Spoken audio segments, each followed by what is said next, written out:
Did you see that NIST has released a new concept paper about securing AI systems? Now, it's not a rule book yet, but it is a draft framework that sketches out where the risks are, and then it invites businesses, researchers, and security professionals to weigh in. Let's talk about it. Now, the goal is to adapt NIST's well-known cybersecurity controls, and then it brings in the challenges that AI has. So then that means organizations can defend against threats while still using AI safely for everyday business. Why does this matter? Well, you see, AI systems don't look like traditional IT assets. So instead of just software code, they include things like training data, model weights, and then prompts. Now, and prompts are the instructions that we give AI to complete a task. So each of these creates a new way an attacker could interfere or misuse the system. And that is why NIST is creating these overlays for its existing cybersecurity standards. Now, you have to think of overlays as detailed add-ons. So they'll explain how to apply standard security controls in a very specific context to AI. Now, key areas that NIST is focusing on are, they've identified several scenarios and where AI is already being used in businesses, and then where the risks need to be managed.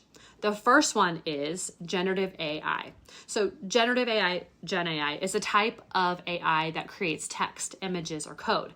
Now, one common setup is something called retrieval augmented generation. Now this is, or RAG.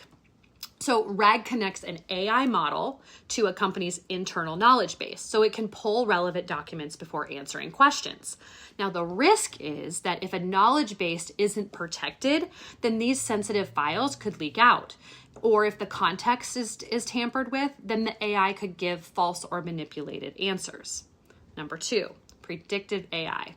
Now, predictive AI powers things like credit scoring or recommendation systems or fraud detection. It doesn't create text, it predicts outcome based on past data.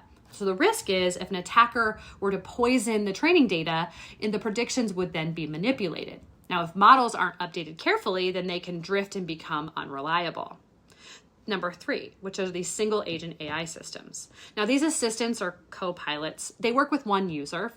For example, a coding assistant that can access internal source code, or even a business assistant that can schedule meetings and draft emails. The risk is if the assistant has too much access, it could accidentally or maliciously take actions a human never intended. Fourth is multi-agent systems, AI systems rather. So here they're complex and they do complex tasks. So imagine one agent pulling the data, another one analyzing it, and then a third one sending the result to the customer. The risk is without the right safeguards, these agents could just go off script and they could escalate privileges or even create feedback loops that spiral out of control. And then lastly, they want controls for AI developers.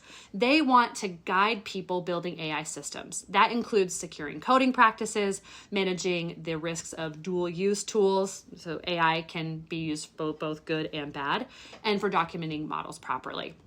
Now, what does this mean for everyday business? Many companies are already using AI in tools like copilots, chat assistants, or predictive analytics. NIST isn't asking you to reinvent the wheel. The overlays are meant to slot into your existing cybersecurity program. So if you already have policies for identity access or incident response and logging, now these overlays will help you apply those same protections to the specific part of the AI system, like training data, model behavior, and outputs. You might be asking, okay, well, how does this fit in with the other NIST efforts? Now, it will build on NIST's AI RMF, which is the AI Risk Management Framework, and its earlier research on adversarial machine learning. The overlays are meant to be practical. So instead of just telling you, be careful with AI, they'll tell you how to implement protections in real world scenarios. Bottom line, this concept paper is an invitation to help shape how the U.S. will guide AI cybersecurity in the years ahead. If your business is experimenting with AI, whether it's a chatbot to help answer customer questions, maybe it's a predictive model for fraud detection, or an internal copilot, so you're going to want to watch this closely.